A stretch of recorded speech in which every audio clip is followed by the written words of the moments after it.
Romanos capítulo 1. Vamos a comenzar nuestra lectura en el versículo 16 hasta el final del capítulo. Dice así: Porque no me avergüenzo del Evangelio, porque es poder de Dios para salvación a todo aquel que cree, al judío primeramente y también al griego. Porque en el Evangelio la justicia de Dios se revela por fe y para fe, como está escrito: mas el justo por la fe vivirá. Porque la ira de Dios se revela desde el cielo contra toda impiedad e injusticia de los hombres, que detienen con injusticia la verdad. Porque lo que de Dios se conoce les es manifiesto, pues Dios se lo manifestó. Porque las cosas invisibles de Él, su eterno poder y deidad, se hacen claramente visibles desde la creación del mundo, siendo entendidas por medio de las cosas hechas, de modo que no tienen excusa. Pues habiendo conocido a Dios, no le glorificaron como a Dios, ni le dieron gracias, sino que se envanecieron en sus razonamientos, y su necio corazón fue entenebrecido. Profesando ser sabios, se hicieron necios. Y cambiaron la gloria del Dios incorruptible en semejanza de imagen de hombre corruptible, de aves, de cuadrúpedos y de reptiles. Por lo cual también Dios los entregó a la inmundicia en las concupiscencias de sus corazones, de modo que deshonraron entre sí sus propios cuerpos, ya que cambiaron la verdad de Dios por la mentira, honrando y dando culto a las criaturas antes que al Creador, el cual es bendito por los siglos. Amén. Por esto Dios los entregó a pasiones vergonzosas, pues aun sus mujeres cambiaron el uso natural por el que es contra naturaleza.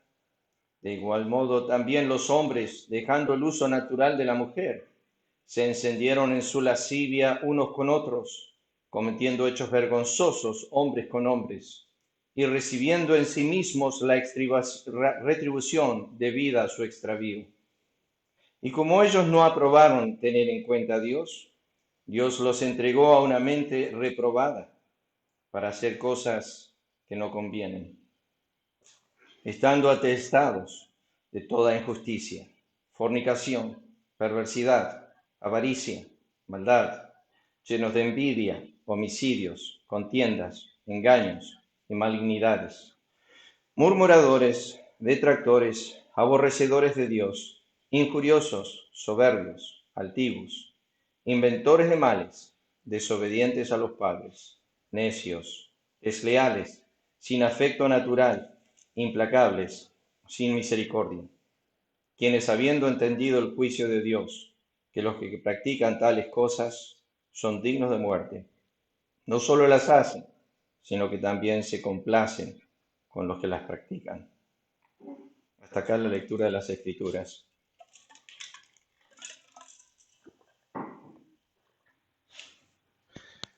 No sé si están mirando, en Ezeiza hablo de la casa de mi hijo, pero hoy cumpleaños, así que muy feliz cumpleaños para él, Samuel.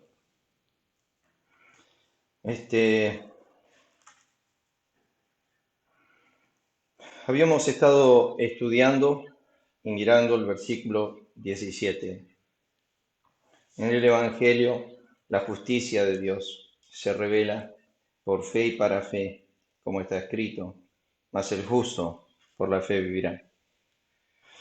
En la simpleza, yo creo que el apóstol Pablo no solo está hablando de la justicia como carácter de Dios, aquello que a él le pertenece por su naturaleza, es el de hacer todas las cosas rectamente, que esto es donde acudió Abraham cuando vio que Dios iba a destruir las ciudades donde estaba su sobrino Lot. y acudió a la justicia de Dios porque dijo, el juez de toda la tierra no hará lo que es justo. Y qué glorificación de la justicia de Dios en la muerte de Cristo. Terminamos con esos pensamientos. Antes de la cruz, Cristo en su oración sacerdotal dijo, Padre Santo y Padre Justo. En ningún momento, camino al Calvario, Cristo estaba dudando de la santidad de su Padre o de la justicia de su Padre. Pero después, durante la cruz, como miramos, estaba el ladrón atribuyendo justicia a Cristo. Nosotros, dice, padecemos justamente, porque esto es lo que merecemos, mas ningún mal hizo. Entonces se daba cuenta que estaba en la cruz, era justo, y que lo que le estaba padeciendo era injusto. A diferencia que Pedro nos describe que fue el justo por los injustos para llevarnos a Dios. Cristo en la cruz nunca dejó de ser justo, y Dios fue justo también en condenar el pecado en él. Es ese lugar de sustitución que Cristo tomó, el lugar en nuestro lugar, para beber nuestra condenación, nuestro infierno, nuestra ira por los siglos de los siglos. Pablo desarrolla esta justicia como dádiva, no como algo que se obtiene por obras, y lo vamos a ir desarrollando en el libro de Romanos. Hay dos tipos de justicia. Pablo desarrolla esos dos tipos de justicia en Romanos capítulo 10. La justicia que es por la ley, que dice, el hombre que hiciere estas cosas, vivirá por ellos. ¿Qué significa? Que la justicia de la ley demandaba tu perfecta obediencia al carácter de Dios o a la naturaleza de Dios expresada en la ley, que era imposible, sigue siendo imposible. Nosotros no podemos realizar la justicia de Dios en ninguna forma o manera. No hay ejemplos para poder comparar lo que es Dios en su justicia y lo que es la justicia de Dios. Pero es claro, en Romanos capítulo 4, Romanos capítulo 5, en Romanos el capítulo 3, que la justicia que es aparte de la ley, que la ley y los profetas testificaron, pero que no tiene nada que ver con esta justicia, porque esta justicia tiene que ver con Dios, es una dádiva, es lo que la Escritura dice, atribuye justicia sin obras. Esta justicia viene por la fe específicamente en la obra de redención de Cristo, creer la obra de Dios, o sea, creer lo que Dios ha hecho a través de su Hijo a nuestro favor.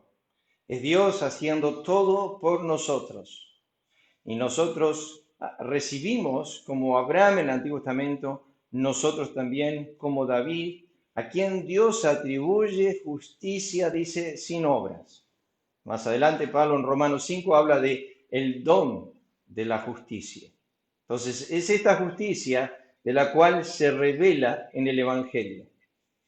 Realmente se engendra en el Evangelio como dádiva.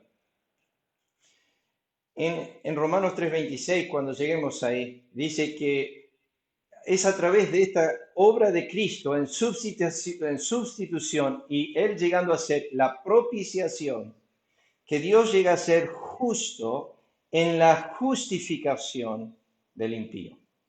Washer, en su introducción al Evangelio, habla acerca del gran dilema de Dios, de cómo iba a ser Dios para justificar al impío, porque el impío por sus obras no se justifica. ¿Y cómo puede Dios justificar a un impío? Sino a través de este medio, la sustitución de Cristo, pagando Él en lugar del impío, entre Dios otorgando una dádiva de justicia al hombre sin obras. Pero vamos a ir desarrollando ese tema. Lo que sí quiero dejar marcar en claro es lo que dice el versículo 17, porque en el Evangelio la justicia de Dios se revela. La palabra ahí, revelar, está en el presente continuo. O sea que Dios está revelando su justicia continuamente a través de la voz del Evangelio. O sea que cuando los hombres escuchan el Evangelio, se les revela que la palabra es Apocalipsis, viene de la raíz de Apocalipsis, que significa destapar, sacar la tapa de una olla, mirar adentro. Entonces, el Evangelio revela la justicia de este Ser Supremo. Y Él es el que comparte esa justicia a través, por el medio de gracia del Evangelio. Ahora, siempre le he dicho que me gusta ver atributos de Dios. En el versículo 16 está el poder de Dios. En el versículo 17 está la justicia de Dios.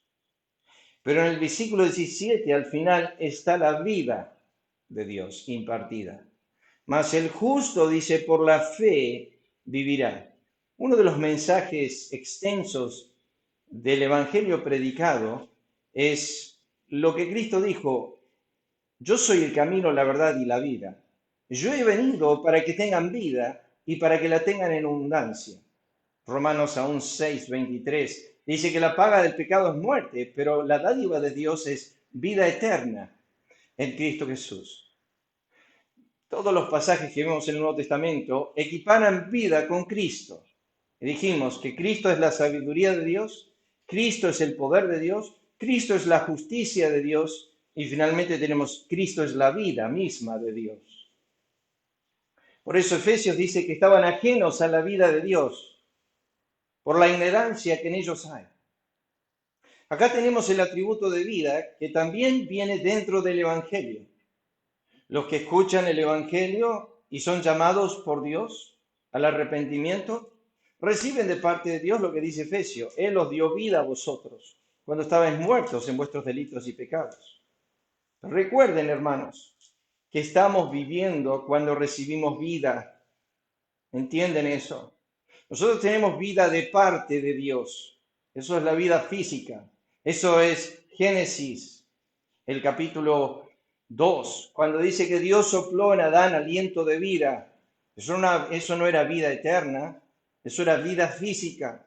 La vida eterna, propiamente, en el huerto, estaba en el árbol de la vida, el cual Adán no comió de él, y cuando Dios lo expulsa, le dice: no sea que coma del árbol y viva para siempre. Entonces tenemos acá a Dios impartiéndole vida física a Adán. Pero cuando Cristo vino, los hombres estaban viviendo.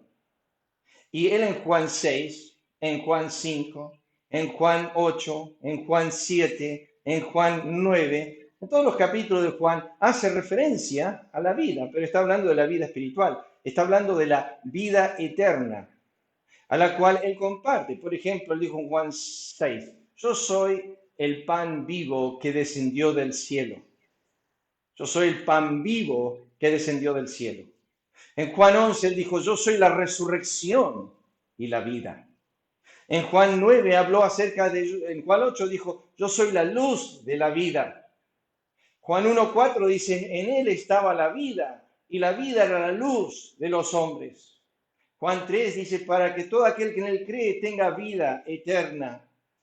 Juan 5 dice: el que me oye y crea al que me vio tiene vida eterna y no vendrá condenación. No queréis venir a mí, dice Juan 5:39, para que tengáis vida. O sea que los hombres viviendo estaban muertos. Los hombres teniendo la vida misma de parte de Dios, no tenían la vida de Dios. La vida de Dios es la vida que Dios es y siempre fue desde la eternidad pasada hasta la eternidad futura. Es compartir, por así decir, su espíritu eterno.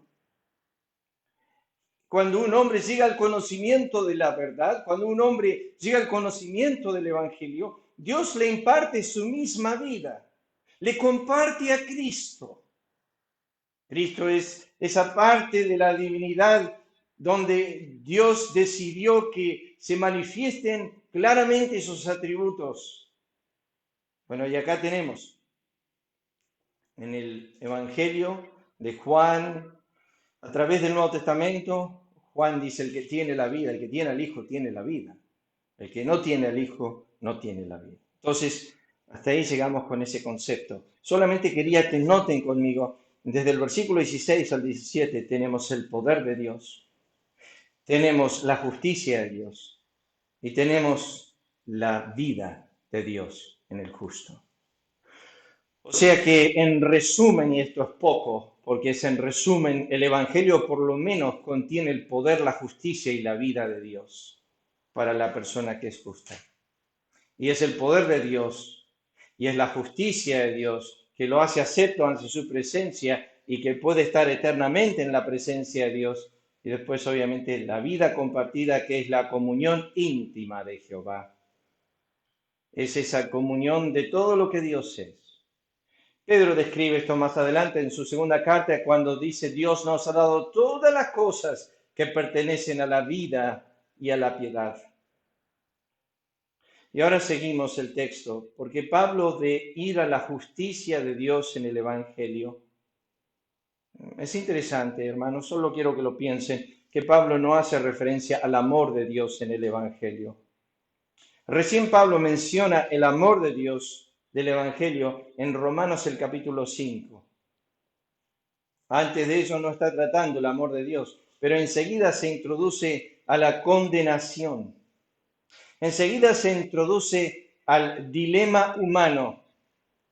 O sea que de presentar la justicia de Dios en el Evangelio y cómo el justo llega a ser justo, lo que quiere hacer es magnificar el Evangelio y darle peso al Evangelio a través de la humillación del hombre, demostrándole su estado deplorable y por qué vino el Evangelio y cuál es la situación de él delante de Dios sin el Evangelio. Ahora fíjense en Romanos, el capítulo 1, versículo 18.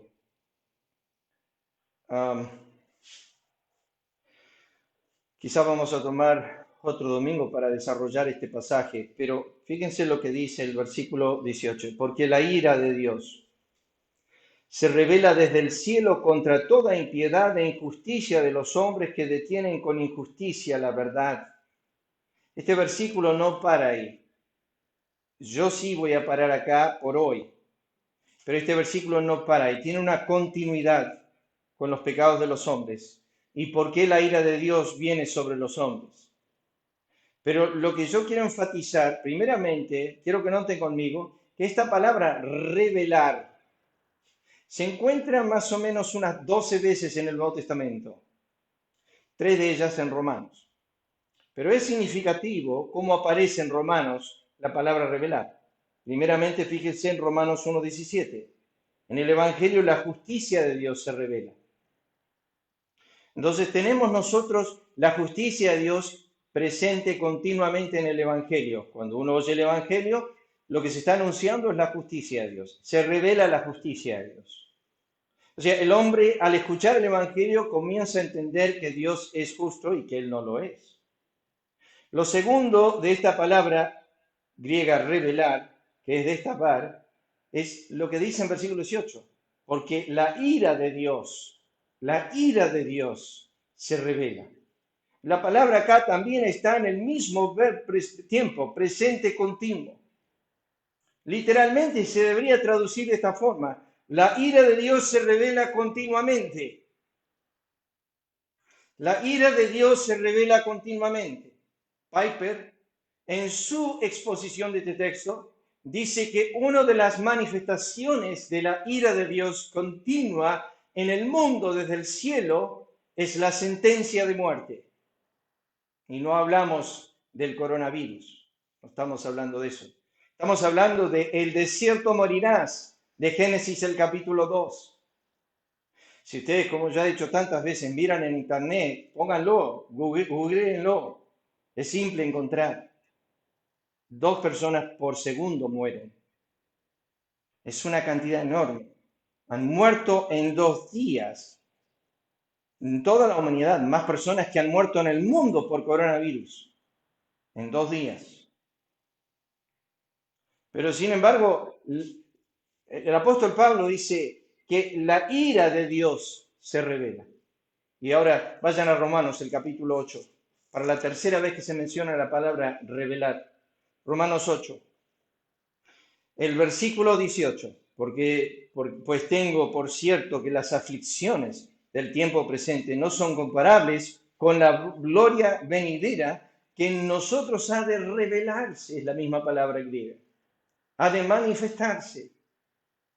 Entonces, la palabra revelar en Romanos se encuentra en el Evangelio, en el cielo y en gloria.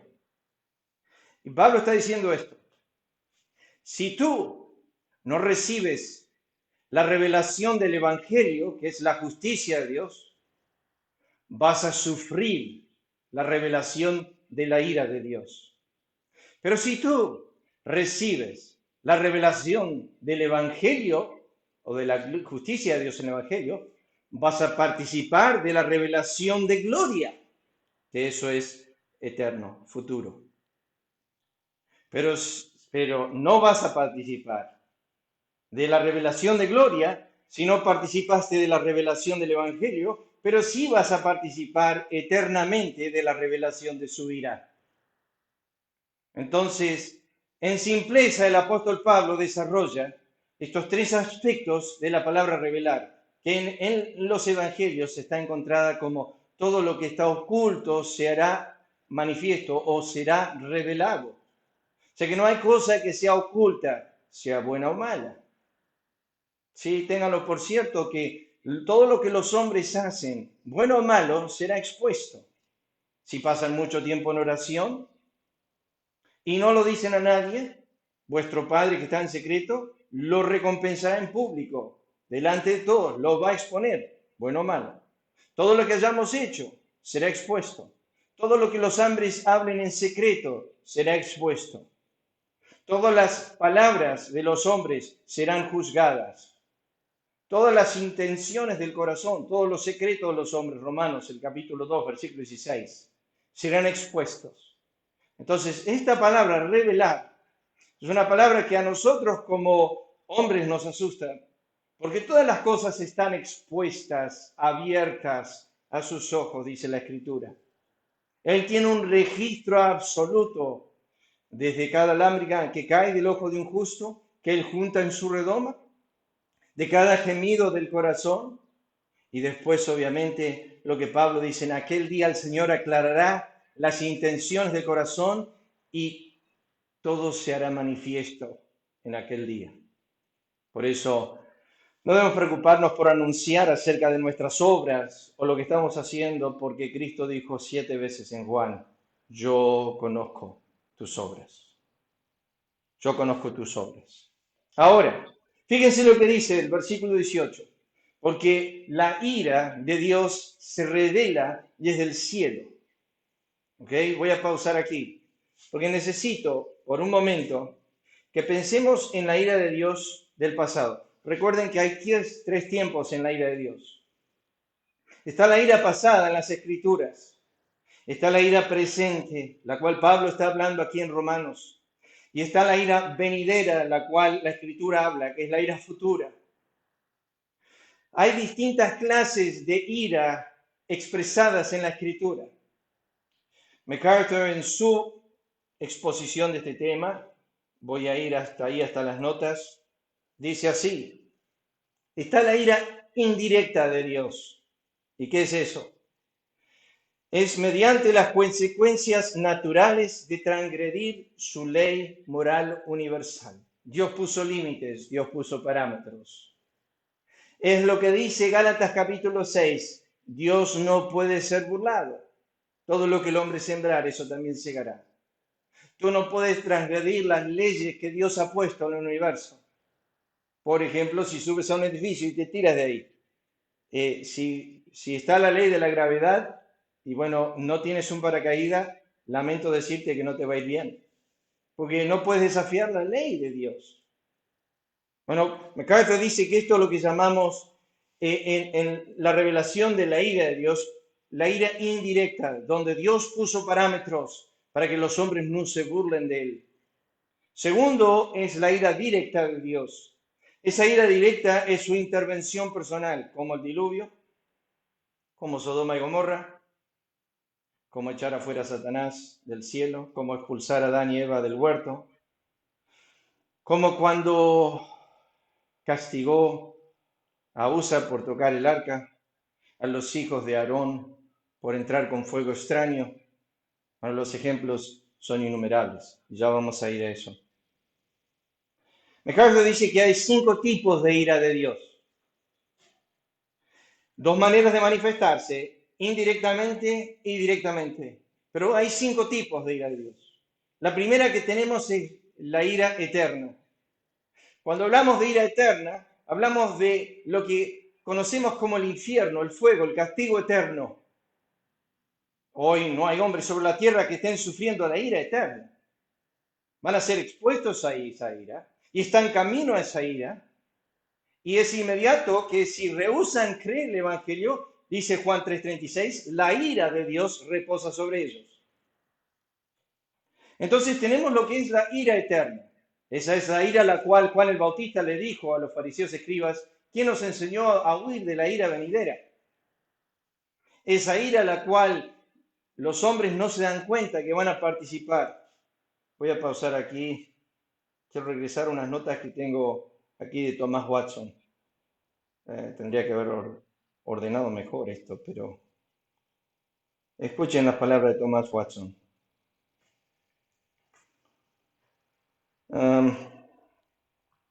Bueno, tengo una nota acá que dice, la Biblia dice más sobre la ira de Dios que sobre el amor. Estaba escuchando esta semana a MacArthur y dice que es impresionante que Dios habla más abundante de su ira que de su amor. Y sin embargo, ¿cuántos himnos cantamos de su ira?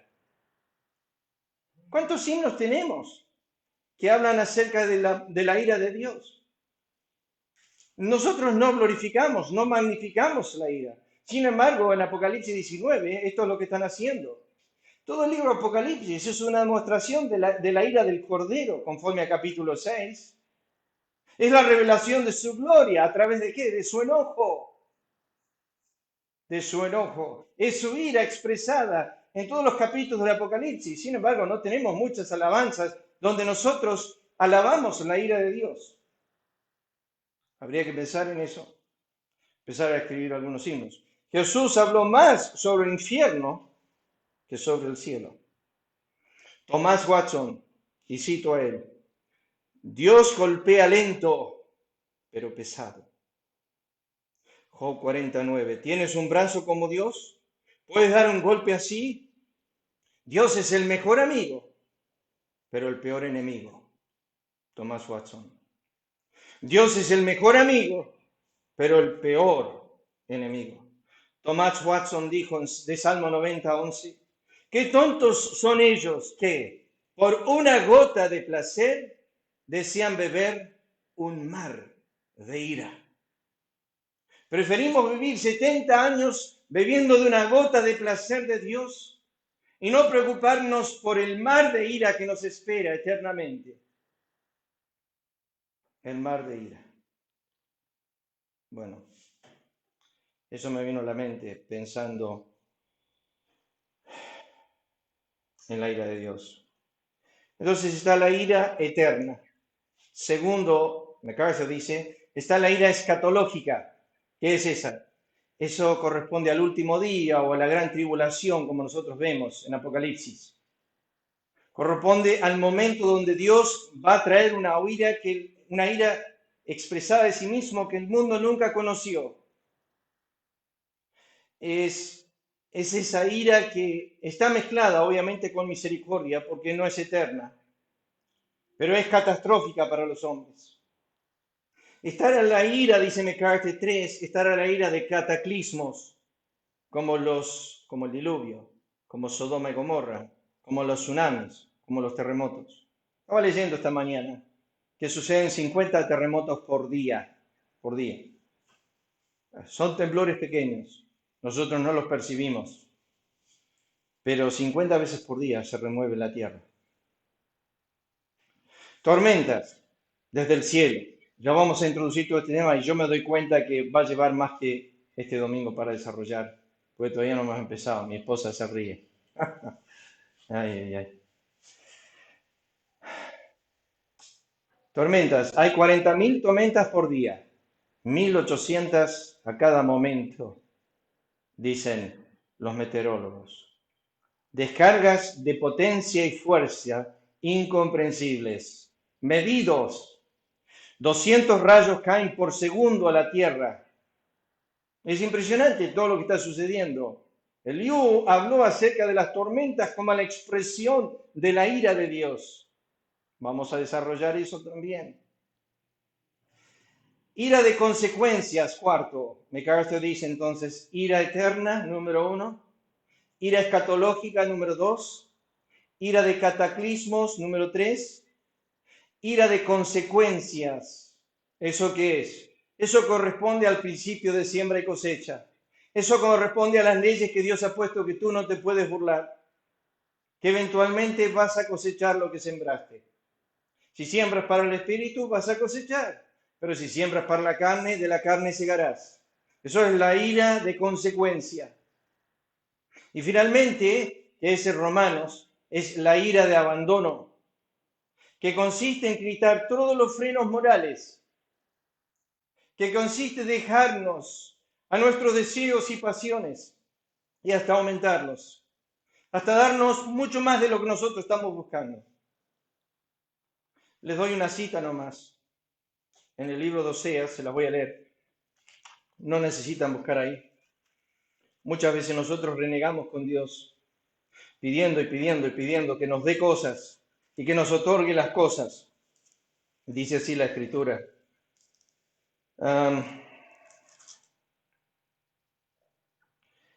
Oseas 13:11. Te di rey en mi furor y te lo quité en mi ira. Vez tras vez en Israel, Dios les dio a ellos lo que querían enojado. Pero cuando ellos clamaron y le dijeron a Samuel, queremos un rey como las demás naciones, nosotros vemos que de repente Dios le dice, ahí hay un hombre de la tribu de Jamín, ese es el hombre que va a escoger para que sea rey. Y uno lo ve y dice, bueno, lo ungió Samuel, debe ser que Dios se los dio con gusto. Sabemos que no fue así, pero la Escritura dice, les di rey en mi furor.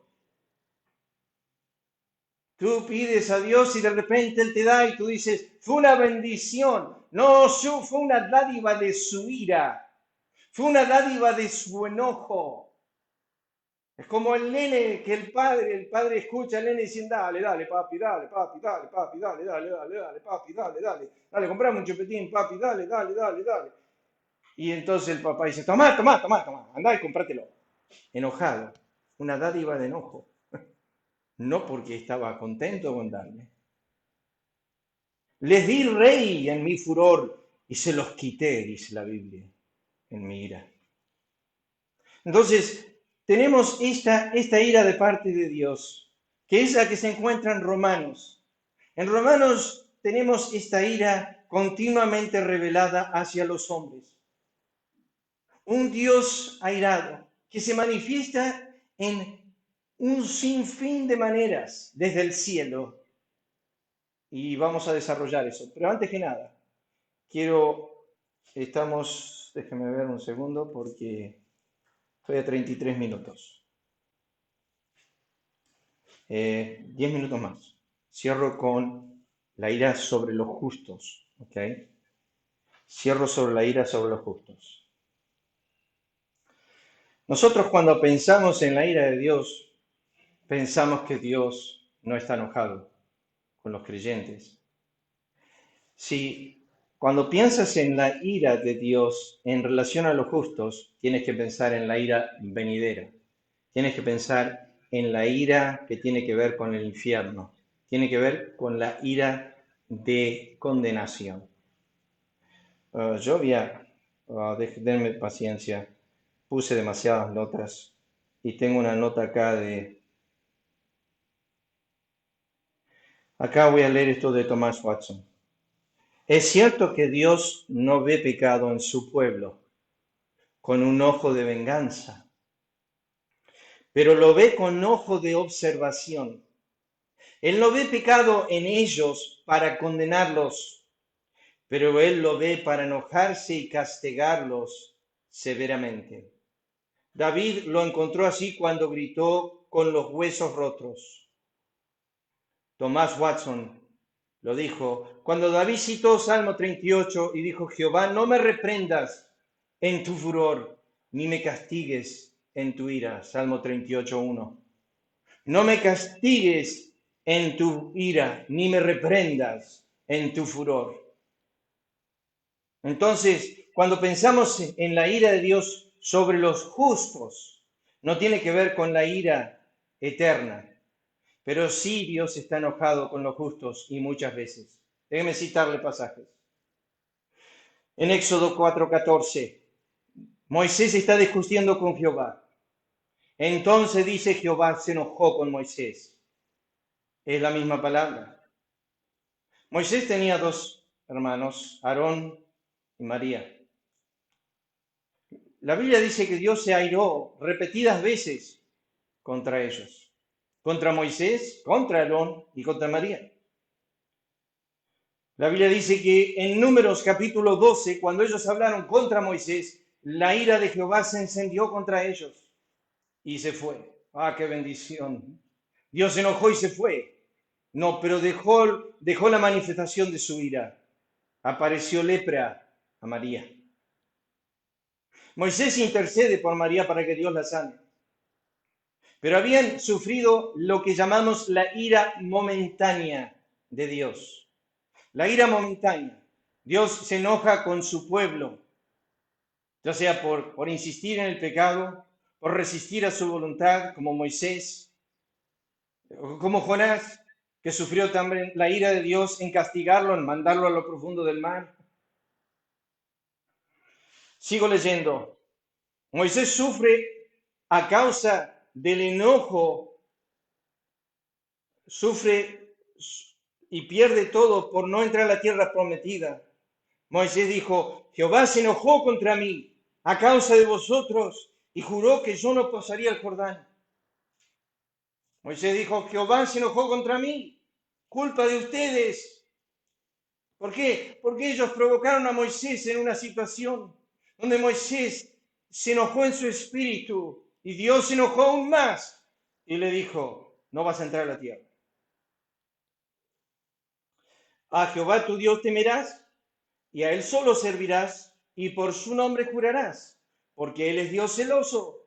Jehová tu Dios en medio de ti está, para que no se inflame el furor de Jehová tu Dios contra ti y te destruya de sobre la tierra.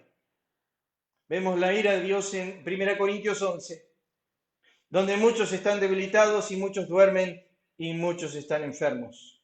Ese es el castigo del Señor. Y el que ama al castiga, pero lo castiga en enojo, dice la Escritura. En Deuteronomio 7, Dios le dice a Israel: porque no des tu hijo a sus hijos, a sus hijas, ni tus hijas a sus hijos, porque desviará tu hijo en pos de mí, servirán a dioses ajenos, y el furor de Jehová se encenderá sobre vosotros y te destruirá pronto.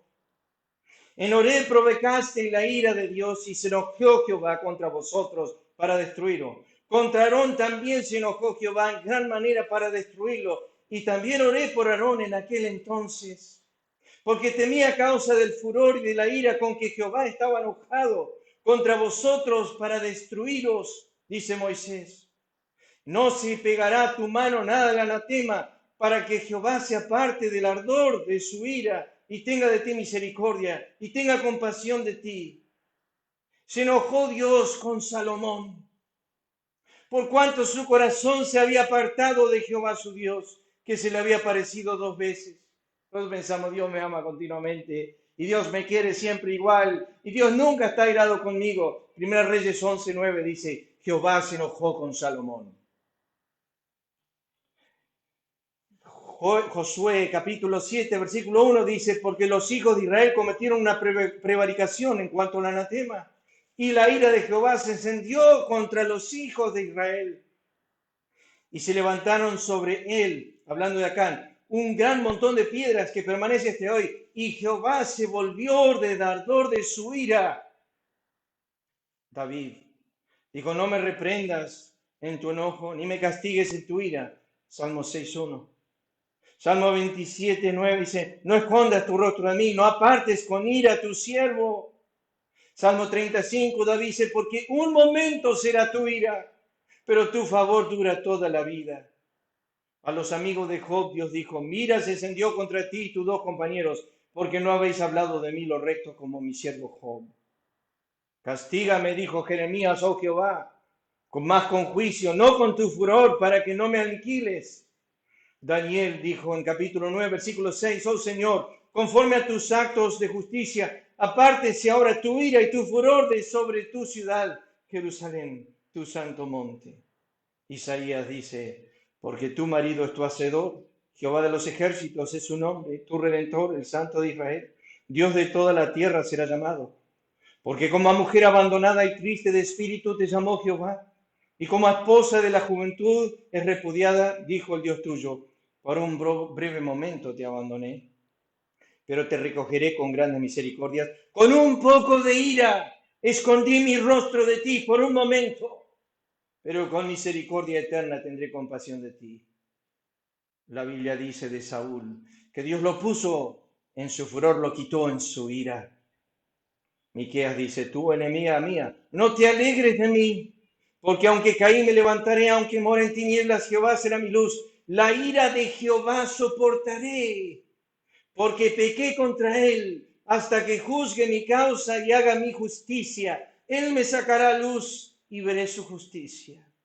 Que Dios como tú, que perdona la iniquidad, que olvida el pecado del remanente de su heredad, no para siempre retuvo el enojo, porque se deleita en misericordia. Él volverá a tener misericordia a nosotros, sepultará nuestras iniquidades y echará en lo más profundo del mar nuestros pecados. Piénsalo. ¿Qué pasa? ¿Cuántas veces Dios ha manifestado su ira breve, por un momento, hacia ti, por un mal andar, por una rebelión, por, por desviarte? Y podría ser en un castigo, o en una sequedad interna del corazón, un abandono de Jehová, como hizo con Sansón cuando lo dejó. Y la Biblia dice que Sansón no sabía que Jehová lo había dejado. Entonces, cuando pensamos que la ira de Dios se revela del cielo, obviamente está hablando Romanos 1:18 de los impíos, porque el texto lo dice y lo va a estar desarrollando. Pero yo quería dejar en claro que Dios también se enoja con su pueblo, una y otra vez. Debemos buscar agradar a nuestro Dios y no provocar su ira. Aarón, sus hijos lo provocaron a ira. Usa lo provocó a ira. El Señor es lento para la ira. Cuando nosotros lo provocamos es porque hay una gran insistencia. Hay una gran insistencia en nuestros pecados. Dios nos ayude a tener más cuidado en nuestro andar como justos y no provocar a nuestro Dios. Este tema lo vamos a seguir la semana que viene porque ya estamos a tiempo, en 43 minutos. La semana pasada prediqué demasiado tiempo, 1 hora, así que estamos acá. Vamos a dejar acá por hoy. Vamos a orar. Padre, gracias por esta mañana. Gracias por tu palabra. A veces no es lo que más deseamos escuchar, pero es tu verdad. Tú nos muestras a través de tu palabra que tú deseas que nosotros andemos en la forma que te agrade a ti. Bendice a tu pueblo esta mañana. Ayúdanos a pensar en que tú eres un Dios airado, que te enojas con la iniquidad de los impíos. Y danos, oh Dios, sabiduría para entender este pasaje y ir desarrollando la ira de Dios que se revela del cielo. Bendice tu palabra en nuestros corazones en esta mañana. Lo pedimos en el nombre de Cristo. Amén. Muchas gracias, hermanos, por estar esta mañana. Que el Señor les bendiga. Nos vemos, si Dios quiere, el próximo domingo.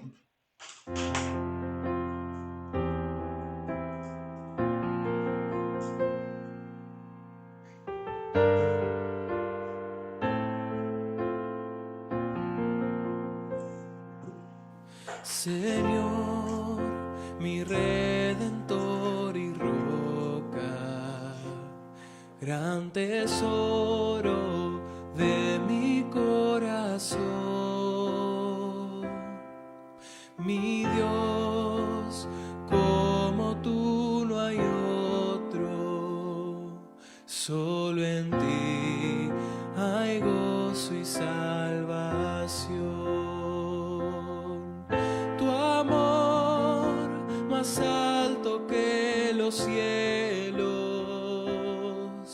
tu gracia más honda que el mar, tu ley es mi sabiduría, mi bien mayor y mi necesidad.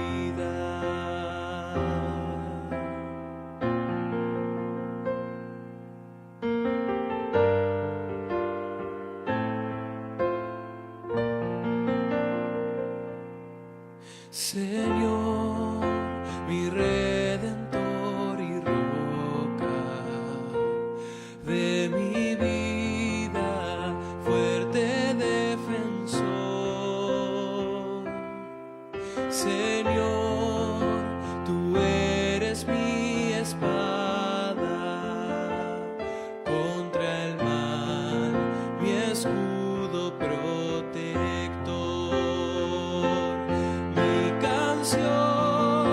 Si acechan enemigos,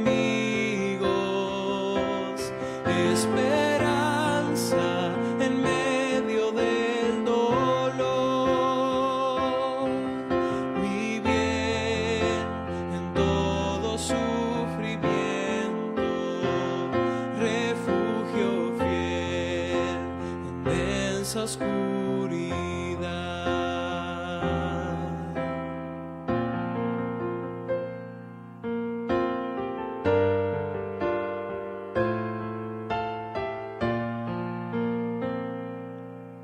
Señor, mi Redentor y roca, de mi ruina, dulce Salvador,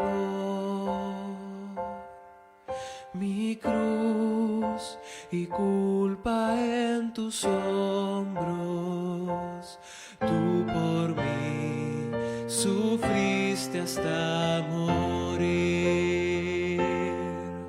Mas tú venciste a la muerte,